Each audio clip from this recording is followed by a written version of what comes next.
सोच है वो नजर आती है। देखिए क्या कुछ कहा गया था उस वक्त।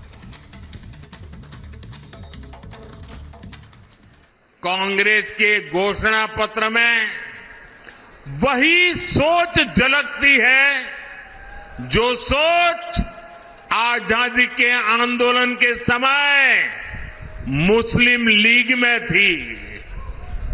कांग्रेस के घोषणा पत्र में पूरी तरह मुस्लिम लीग की छाप है और इस मुस्लिम लीग वाले घोषणा पत्र में जो कुछ हिस्सा बचा खुचा रह गया उसमें वामपंथी पूरी तरह हावी हो चुके हैं।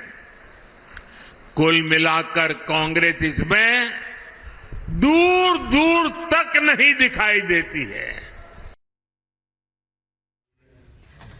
और लोमस, जिस तरह से आपने सुना, प्रधानमंत्री मोदी ने भी कहा और खुद संजय निरुपम जब कांग्रेस छोड़ रहे थे तो उन्होंने कहा कि वामपंथी विचारधारा किस तरह से कांग्रेस पर हावी हो गई है।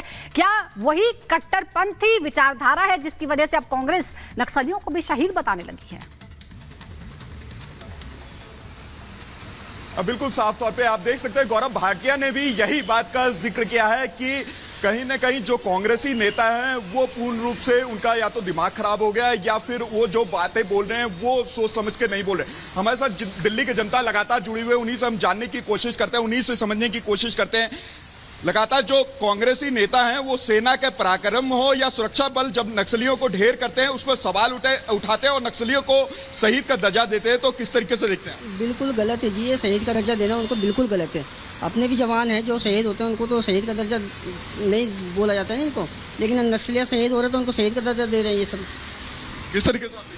सर बिल्कुल गलत है, ये शहीदों के प्रति अपमान किया गया है बिल्कुल कांग्रेस के लिए ये, क्योंकि हमारे देश की सुरक्षा के लिए जवान खड़े रहते हैं सीमा पर और ये बिल्कुल इनके प्रति यह शब्द बोलेंगे, बिल्कुल देश विरोधी काम करते हैं ये लोग। आप किस तरीके से? देखिए सर, मैं यही कहना चाहूँगा कि एक प्रकार से ये बहुत दुखद घटना है और सही बात यह है कि कांग्रेस ने इसको जो उठाया इस मुद्दे से, ये बहुत ही गलत काम किया हुआ। मैं इतना कहना चाहूँगा कि देश के पराक्रम, देखिए हमारे जो सेना बॉर्डर पे हैं उनके पराक्रमों पर सवाल उठाना, मैं तो इतना चाहूँगा कि पहली बार नहीं है, इससे पहले भी आपने देखा था पुलवामा वाले में भी, उस पर भी 100 रुपये सेना के 100 रुपये सवाल उठाए गए थे। सर वही चीज़ है, कांग्रेस क्या कर रही है कि देखिए सर चुनावों का टाइम चल रहा है तो कांग्रेस को कोई मुद्दा ना मिल रहा तो वो छोटे छोटे मुद्दाओं को इसे कलेक्ट करके उसको वो जो है पॉलिटिक्स मुद्दा बनाना चाह रही। तो मैं ये कहूँगा कि यहाँ पे ये पॉलिटिक्स मुद्दा नहीं है, इसको पॉलिटिक्स मुद्दा मत बनाएं।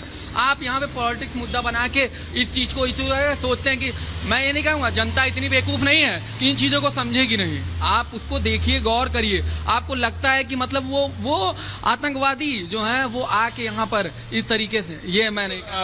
देखिए मैं आपसे पूछना चाहूंगा, कांग्रेस के जो नेता हैं वो नक्सलियों को जो मुठभेड़ में मारे गए उनको शहीद का दर्जा दे रहे हैं, किस तरीके से देखते हैं? गलत दे रहे हैं, शहीद का दर्जा नहीं देना चाहिए।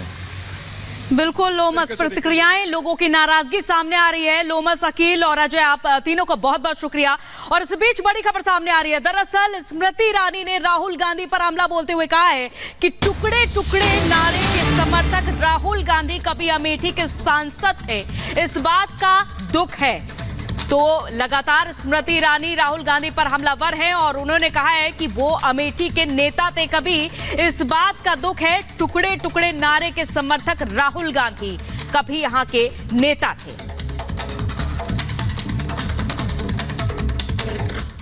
अमेठी जो संतों की भूमि है, ये अमेठी जो सनातनियों की भूमि है और यही अमेठी जिसमें हर वर्ग के, हर समाज के व्यक्ति ने 1857 हो या राष्ट्र के चेतना को जगाने के लिए स्वतंत्रता का संग्राम हो, हर वर्ग ने अपनी आहुति दी है। ऐसे क्षेत्र में एक ऐसा प्रतिनिधि हुआ करता था जो भारत के टुकड़े होने जैसे नारे का भी समर्थन कर चुका है।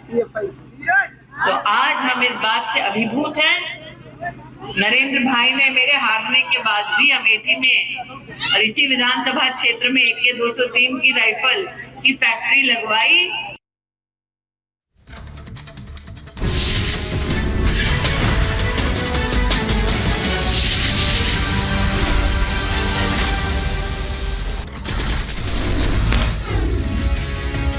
गृह मंत्री अमित शाह का आज गुजरात का दौरा, गांधीनगर समेत कई जिलों में करेंगे रोड शो, साथ ही रैली में जनता को करेंगे संबोधित।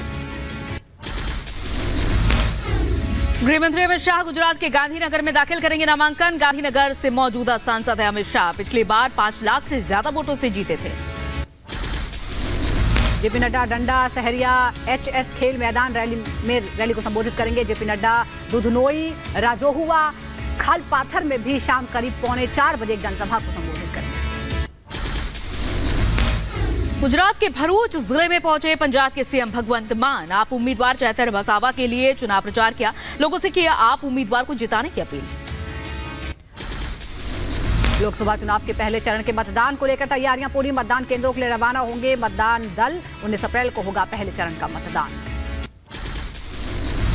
पहले चरण में होने वाली वोटिंग के लिए जम्मू कश्मीर के डोडा में भेजा गया मतदान दल। देश के कई क्षेत्रों से भेजे गए 529 लोग। बीजेपी नेता टी राजा ने एआईएमआईएम प्रमुख असदुद्दीन ओवैसी पर साधा निशाना, कहा ओवैसी ना भारत माता की जय बोलते हैं और ना ही वंदे मातरम गाते हैं। अरे ये भारत के संविधान को नहीं मानता, भारत माता की जय नहीं बोलता, वंदे मातरम गीत नहीं गाता। राजस्थान की कोटा से बीजेपी उम्मीदवार ओम बिरला का राहुल गांधी पर हमला, कहा न गठबंधन ने राहुल गांधी को पीएम का उम्मीदवार घोषित किया, न ही कांग्रेस ने। राहुल गांधी लीडर है तो इंडिया गठबंधन उन्हें पीएम उम्मीदवार घोषित करे। लीडर के रूप में प्रस्तुत करे तो इंडिया गठबंधन घोषित करे उनको प्रधानमंत्री का उम्मीदवार। इंडिया गठबंधन में उनको प्रधानमंत्री का उम्मीदवार घोषित नहीं किया। अब उनकी पार्टी ने खुद ने प्रधानमंत्री का उम्मीदवार घोषित नहीं किया। ओम बिरला ने कांग्रेस पर निशाना साधा, कहा देश की जनता जानती है कि कांग्रेस के पास ना नेतृत्व है, ना नीति और ना ही काम करने की नीयत। शाह पिछली बार 5 लाख से ज्यादा वोटों से जीते थे। जेपी नड्डा डंडा सहरिया एचएस खेल मैदान रैली को संबोधित करेंगे। जेपी नड्डा दुधनोई, राजोहुआ, खालपाथर में भी शाम करीब 3:45 बजे एक जनसभा को संबोधित करेंगे। गुजरात के भरूच जिले में पहुंचे पंजाब के सीएम भगवंत मान। आप उम्मीदवार चैतर वसावा के लिए चुनाव प्रचार किया, लोगों से किया आप उम्मीदवार को जिताने की अपील। लोकसभा चुनाव के पहले चरण के मतदान को लेकर तैयारियां पूरी, मतदान केंद्रों के लिए रवाना होंगे मतदान दल। 19 अप्रैल को होगा पहले चरण का मतदान। पहले चरण में होने वाली वोटिंग के लिए जम्मू कश्मीर के डोडा में भेजा गया मतदान दल। देश के कई क्षेत्रों से भेजे गए 529 लोग। बीजेपी नेता टी राजा ने एआईएमआईएम प्रमुख असदुद्दीन ओवैसी पर साधा निशाना, कहा ओवैसी ना भारत माता की जय बोलते हैं और ना ही वंदे मातरम गाते हैं। अरे ये भारत के संविधान को नहीं मानता, भारत माता की जय नहीं बोलता, वंदे मातरम गीत नहीं गाता।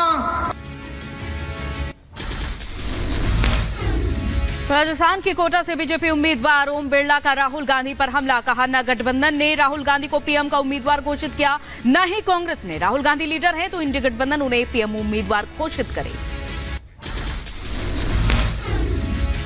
लीडर के रूप में प्रस्तुत करे तो इंडिया गठबंधन घोषित करे उनको प्रधानमंत्री का उम्मीदवार। इंडिया गठबंधन में उनको प्रधानमंत्री का उम्मीदवार घोषित नहीं किया। अब उनकी पार्टी ने खुद ने प्रधानमंत्री का उम्मीदवार घोषित नहीं किया। ओम बिरला ने कांग्रेस पर निशाना साधा, कहा देश की जनता जानती है कि कांग्रेस के पास ना नेतृत्व है, ना नीति और ना ही काम करने की नीयत।